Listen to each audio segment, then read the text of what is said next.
اور رو کے حضور فرمانے لگے، رو کے کہ اس قبر کے عذاب سے رب کی پناہ مانگو اور اس کے لیے تیاری کر لو، یہ بڑا سخت دن ہے۔ حضرت سعد بن معاذ رضی اللہ تعالیٰ عنہ کا جب جنازہ تھا، فرماتے ہم جا رہے تھے تو 5-6 قبریں تھیں، تو حضور نے فرمایا کن کی قبریں؟ ہم نے عرض کی یا رسول اللہ صلی اللہ علیہ وسلم یہ کافروں کی قبریں۔ یہ نبی پاک علیہ السلام نے فرمایا جو مسلمان جمعے کے دن یا جمعے کی رات کو فوت ہو، حدیث کے راوی حضرت ابو ہریرہ رضی اللہ تعالی عنہ، حضور صلی اللہ تعالی علیہ وسلم نے فرمایا جو شخص بیماری سے فوت ہوا، جو بندہ سورہ ملک پڑھتا ہے، سنن ترمذی میں حضرت ابن عباس سے روایت ہے کہ حضور صلی اللہ علیہ وسلم کے ایک صحابی نے ایک جگہ خیمہ لگایا تو وہاں سورہ ملک پڑھنے کی آواز آتی۔ سورہ ملک اتنی شاندار صورت ہے کہ نبی پاک صلی اللہ علیہ وسلم نے فرمایا یہ قیامت کے دن اللہ کی بارگاہ میں ناز سے جھگڑا کرے گی اور کہے گی اے اللہ یہاں تو میرے پڑھنے والے کو جنت عطا فرما یا مجھے قرآن پاک سے علیحدہ کر دے۔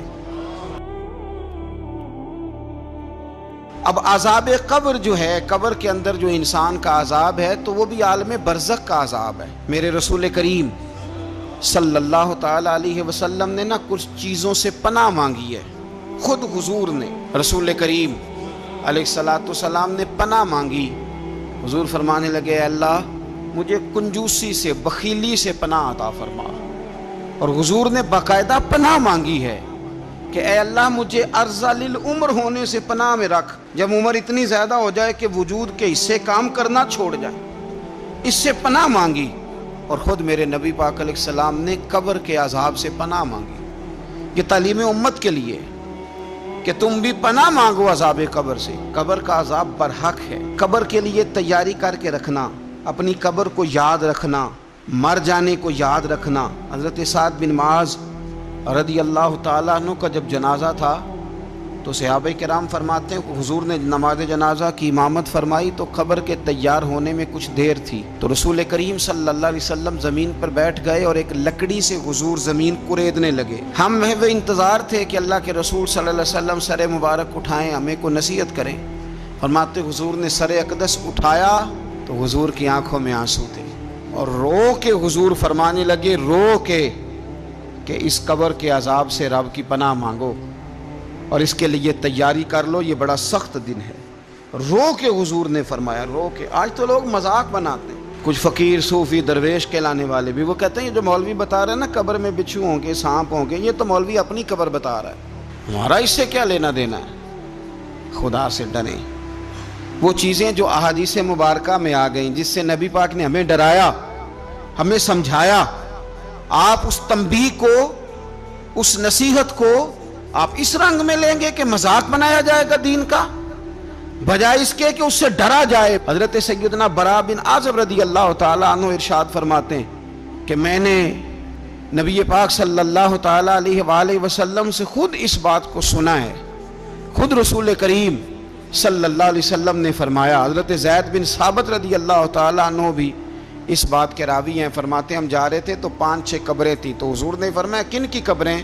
ہم نے عرض کی یا رسول اللہ صلی اللہ علیہ وسلم یہ کافروں کی قبریں۔ یہ صحیح مسلم میں حدیث موجود ہے، کفار کی قبریں۔ تو اللہ کے رسول صلی اللہ علیہ وسلم فرمانے لگے، ذرا حدیث کے لفظوں پہ غور کرنا، حضور فرمانے لگے اگر مجھے ڈر نہ ہوتا کہ تم اپنے مردوں کو دفن کرنا چھوڑ دو گے، اگر مجھے اس بات کا ڈر نہ ہوتا کہ تم اپنے لوگوں کو، مرنے والوں کو قبروں میں دفن کرنا چھوڑ دو گے، اگر یہ مجھے ڈر نہ ہوتا تو میں سناتا کہ قبر کے اندر کس طرح عذاب ہوتا ہے، تمہیں دنیا میں رہ کے میں سناتا، پر ڈر ہے کہ کہیں تم اپنے مرنے والوں کو قبروں میں دفن کرنا چھوڑ ہی نہ دو، اس لیے میں تمہیں یہ بات نہیں بتاتا۔ اور میرے رسول کریم صلی اللہ تعالی علیہ وآلہ وسلم نے پھر ارشاد فرمایا، اپنے غلاموں کی طرف نظر فرمائی، یہ بات کہہ کے کہ اگر مجھے ڈر نہ ہوتا کہ تم دفن کرنا چھوڑ دو گے تو تمہیں میں سنا دیتا کہ قبر میں کیا عذاب ہوتا ہے۔ پھر حضور نے صحابہ سے فرمایا چلو بھائی دوزخ کے عذاب سے اللہ کی پناہ مانگو، تو سب کہنے لگے ہم دوزخ کے عذاب سے اللہ کی، صحابہ نے کہا ہم دوزخ کے عذاب سے اللہ کی پناہ مانگتے ہیں۔ پھر نبی پاک صلی اللہ تعالی علیہ وسلم نے ارشاد فرمایا تم سب کہو کہ ہم قبر کے عذاب سے اللہ کی پناہ مانگتے ہیں۔ تو صحابہ نے کہا ہم قبر کے عذاب سے اللہ کی پناہ مانگتے ہیں۔ پھر میرے رسول پاک علیہ الصلوۃ والسلام نے فرمایا تم کہو، سارے یہ کہو کہ ہم ظاہری اور باطنی فتنوں سے اللہ کی پناہ مانگتے ہیں۔ تو صحابہ نے کہا کہ ہم ظاہری اور باطنی فتنوں سے اللہ کی پناہ مانگتے ہیں۔ پھر میرے محبوب علیہ السلام نے فرمایا تم کہو کہ ہم دجال کے فتنے سے اللہ کی پناہ مانگتے ہیں۔ تو صحابہ کرام نے کہا کہ اے اللہ ہم دجال کے فتنے سے تیری پناہ میں آتے ہیں۔ نبی پاک علیہ السلام نے یہ الفاظ کہہ کے یہ بات بتلا کے ہمیں سمجھا دیا، ہمیں قائل فرمایا محبوب نے۔ یاد رکھنا، اس بات کو اچھی طرح سمجھ لینا کہ اگر مجھے ڈر نہ ہوتا کہ تم اپنے مردوں کو دفن کرنا چھوڑ دو گے تو تمہیں بتلا دیتا کہ قبر میں کتنا سخت عذاب ہوتا ہے۔ میرے عزیز، کچھ لوگ ایسے ہیں جن سے عذاب قبر ہوگا ہی نہیں۔ میرے رسول کریم صلی اللہ تعالی علیہ وسلم نے ارشاد فرمایا کہ جو اللہ کے رستے میں شہید ہو گیا، یہ سنن نسائی میں موجود ہے، اسے عذاب قبر نہیں ہوگا، بلکہ ایک حدیث میں تو فرمایا حساب کتاب ہی نہیں ہوگا، اللہ بغیر سوال جواب کے جنت عطا فرما دے۔ کچھ لوگوں کو لوگوں کی بخشش پہ بھی مسئلہ ہی بنتا ہے کہ کوئی بخشا نہ جائے۔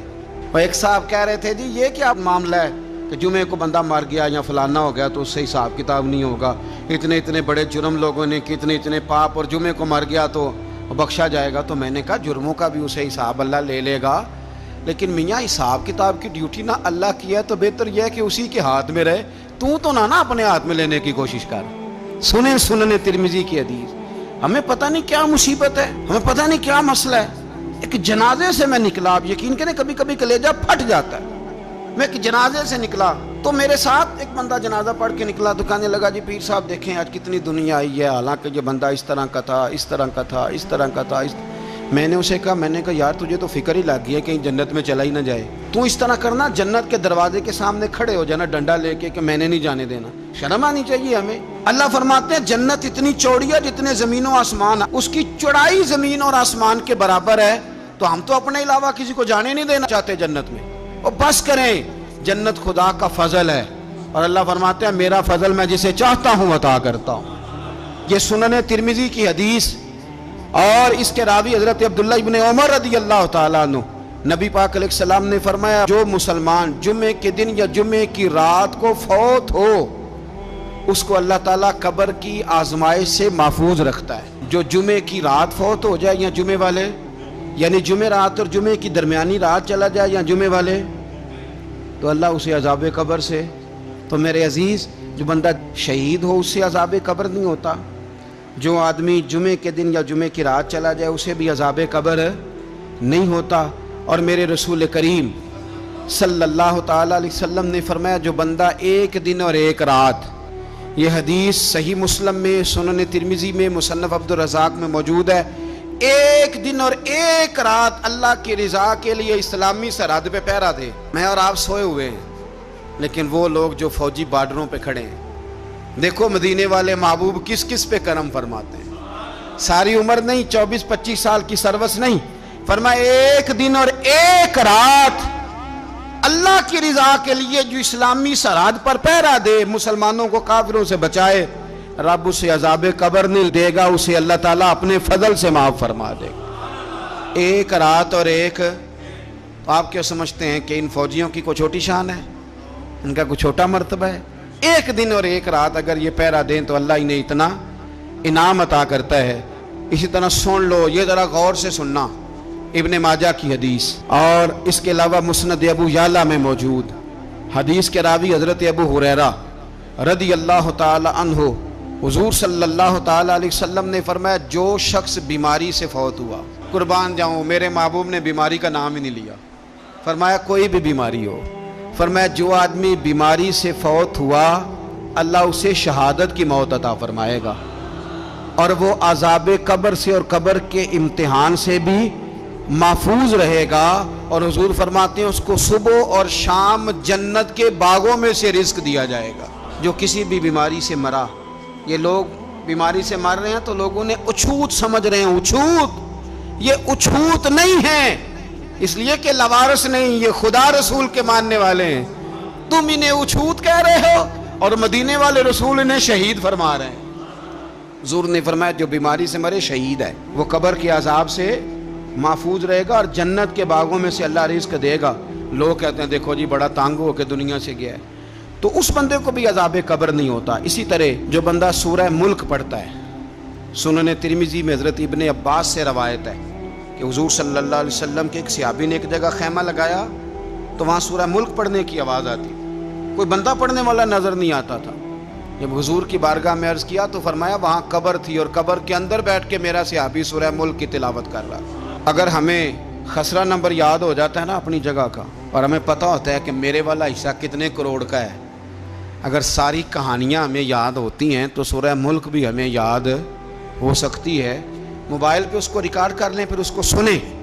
کبھی بھی سورہ ملک میں۔ اور ہمارے سلسلہ عالیہ میں تو سورہ ملک وظیفہ ہے۔ ہمارے الوظیفۃ الکریمہ میں اعلیٰ حضرت نے لکھا ہے کہ رات کو سورہ ملک اور سورہ یاسین کے بغیر سونا نہیں۔ سورہ ملک اتنی شاندار صورت ہے کہ نبی پاک صلی اللہ علیہ وسلم نے فرمایا یہ قیامت کے دن اللہ کی بارگاہ میں ناز سے جھگڑا کرے گی اور کہے گی اے اللہ یا تو میرے پڑھنے والے کو جنت عطا فرما یا مجھے قرآن پاک سے علیحدہ کر دے۔ میرے رسول کریم علیہ السلام نے مومن کی قبر کا حال بھی بتایا۔ سنن ترمذی میں صحیح ابن حبان میں حضرت ابو ہریرہ رضی اللہ تعالیٰ عنہ بیان کرتے ہیں کہ حضور صلی اللہ علیہ وسلم نے فرمایا جب میت کو قبر میں رکھا جاتا ہے تو اس کے پاس سیاہ رنگ والے اور نیلی آنکھوں والے دو فرشتے آتے ہیں اور اس کو اٹھا کے بٹھاتے ہیں۔ باقی حدیثوں میں 3 ہی سوال ہیں، لیکن اس حدیث میں حضور نے فرمایا انہوں نے بس میرے بارے میں ہی پوچھنا ہے، اٹھا کے بس میرے بارے میں صرف یہ پوچھنا ہے بتا مدینے والے محبوب کے بارے میں دنیا میں کیا کہا کرتا تھا۔ تو اعلیٰ حضرت بریلوی تو کہتے ہیں میں نے تو کہہ دینا ہے سرور کہوں کہ مالک و مولا کہوں تجھے، باغ خلیل کا گل زیبا کہوں تجھے، تیرے تو وصف عید تناہی سے ہیں بری، حیران ہوں میرے شاہ میں کیا کیا کہوں تجھے، لیکن رضا نے ختم سخن اس پہ کر دیا، خالق کا بندہ خلق کا آقا کہوں تجھے۔ اور پیر میر علی شاہ صاحب کہتے ہیں میں نے وہاں یہ کہنا ہے کہ مکھ چند بدر شاہ شانی ہے تے متھ چمک دی لاٹ نورانی ہے، کالی زلف تے اکھ مستانی ہے، مخمور اکھی ہیں مد بھریاں، سبحان اللہ ماں اجمل کا ماں اکمل کا ماں احسن کا تے کتھے میرے علی کتھے تیری ثنا، مشتاق اکھیں کتھے جاڑی۔ تو نبی پاک علیہ السلام فرماتے ہیں میرے بارے میں پوچھیں گے، میرے بارے میں۔ ویسے بھی ایک سوال لازمی ہوتا ہے نا، یہ والا سوال لازمی ہے، من ربو کا پوچھ کے نا تو جنت جہنم کا فیصلہ نہیں، ماں دینوں کا پوچھ کے جنت جہنم کا فیصلہ۔ ہاں بات اگر ختم ہونی ہے تو مدینے والے کے سوال پہ ختم ہونی، اس لیے کھل کے نعتیں پڑھا کرو، راج کے درود پڑھا کرو، یہ بات یاد رکھیں۔ یہ فیصلہ حضور کی ذات پہ ختم ہونا ہے۔ وہ شکایتیں کرتے ہیں نا لوگ آ کے، تو ایک بچی کو ہمارے ہاں داخل کرانے کے لیے ایک صاحب لے کے آئے تو کہنے لگے بڑا عرصہ اسے فلانے مدرسے میں داخل کرایا، سوائے نعتوں کے کچھ بھی نہیں سیکھا اس نے۔ تو میں انہوں آکھیا چاچا جی جڑی اصل کام سی وہ تو سیکھ گئی ہے نا تہاڈی بچی، قرآن و سنت بھی حضور کی نعت ہی ہے، لیکن آپ کو پتہ ہے کہ بات ختم مدینے والے کی نعت پہ ہی ہوتی ہے، حضور کا پیار اصل ہے۔ تو حضور فرماتے ہیں میرے بارے میں پوچھا جائے گا، وہ کہے گا کہ ان کے بارے میں کیا پوچھتے ہو، اشہد ان لا الہ الا اللہ واشہد ان محمدن عبدہ ورسولہ۔ تو فرماتے ہیں پھر اسے نا ایک طرف کھڑکی کھولی جائے گی تو جہنم کا دروازہ دکھایا جائے گا اور اسے کہا جائے گا اگر تو سوالوں کے صحیح جواب نہ دیتا تو دوزخ میں جاتا، لیکن اب تو نے صحیح جواب دیے ہیں۔ تو حضور فرماتے ہیں اس کی قبر 70 گز چوڑی اور 70 گز لمبی کر دی جائے گی۔ مسجد میں اے سی والے حال میں جگہ مل جائے تو بندہ بڑا سکھی رہتا ہے، اور صبح جائے بینک اور پہلی لائن میں موقع مل جائے تو بندہ بڑا سکھی رہتا ہے کہ میرا جاتے ہی کام ہو گیا۔ او خدا کے بندے، قبر بندے کی قبر، مکان اچھی سوسائٹی میں اچھا خستہ اور سستا مل جائے تو بندہ کہتا ہے کہ سودا بڑا بارے لب گیا، بھائی بڑا کمال ہو گیا، مزہ نہیں آ گیا۔ قبر 70 گز لمبی اور 70 گز چوڑی، اور یہ ترمذی شریف پڑھ رہا ہوں، بڑی مزیدار حدیث۔ نبی پاک صلی اللہ علیہ وسلم فرمانے لگے پھر اس کی قبر کو نور سے بھر دیا جائے گا۔ حضور کو پہچان گیا نا، قبر نور سے بھر دی گئی اور جب 70 گز لمبی کر دی گئی تو بڑے پیارے لفظ ہیں حدیث کے۔ حضور فرماتے ہیں وہ بندہ پھر فرشتوں سے ایک بات کہے گا، عربی میں بھی ہے، اردو میں بھی ہے، پر میرا دل کرتا ہے پنجابی میں بتاؤں۔ وہ نا فرشتوں سے وہ بندہ کہتا ہے جب قبر ہو گئی نا 70 گز لمبی 70 گز چوڑی اور نور سے بھر گئی، قربان جائیں، حضور فرماتے ہیں وہ مردہ وہ جو قبر میں پہنچا ہے، جب اس کی قبر کو یہ شان ملتی ہے تو فرشتوں سے پتہ کیا کہتا ہے؟ کہتا ہے میں گھر نہ دسا وہاں جا کے، یہ ذرا گھر نہ بتاؤں دوڑ کے، یہ ذرا میں اپنے گھر بتاؤں بھاگ کے کہ اللہ نے بڑی خیر کر دی، اپنی اماں نو دسا وہاں، میں بچوں کو بتا کے آؤں کہ موج بن گئی ہے، میں بتاؤں اپنی بیوی کو، بتاؤں اپنے بہن بھائیوں کو، میں گھر نہ دسا وہاں۔ قربان جائیں، میرے رسول کریم فرماتے ہیں فرشتے اس سے کہتے ہیں نہیں تو کسی کو نہ بتا، نم کا نومت العروس، تو اس طرح سو جا جس طرح پہلی رات کی دلہن سویا کرتی، وہ بڑے چاؤں میں سوتی ہے، وہ بڑے پریم میں سوتی ہے، نئی زندگی کا آغاز ہوتا ہے تو سوتی ہے، اور فرشتے کہتے ہیں اب تجھے وہی آ کے جگائے گا جو تیرے اہل میں تجھے سب سے زیادہ محبوب ہوگا، جو تجھے سب سے زیادہ محبوب ہوگا۔ میرا تو ایمان ہے کہ ہمیں تو قبر سے آ کے جگائیں گے بھی مدینے والے رسول، کہیں گے آؤ غلاموں چلیں، آؤ غلاموں۔ اور وہ کشمیر کے رومی وقت نے میاں صاحب نے کہا تھا بعد مرن دے قبر میری تے میرے اپیرا جے کر پامے پھیرا۔ آپ حسن دیکھیں کلام کا اور انداز دیکھیں، بعد مرن دے قبر میری تے میرے اپیرا جے کر پامے پھیرا، تے قبر دے وچوں ہڈیاں اٹھ کے مجرا کر سن تیرا۔ ایک دفعہ آ تو صحیح، میں لوگوں کو وجد کر کے دکھاؤں گا کہ دیکھو نا وہ آج آئے ہیں، وہ آئے ہیں میرے مزار پہ، آج دیکھو ذرا رنگ تو دیکھو کس طرح نرالا اور انوکھا ہو گیا، وہ خود آئے ہیں۔ مومن کی قبر جنت کا باغ بنے گی، اسے نوازا جائے گا، اسے دیا جائے گا، اسے عطا کیا جائے گا۔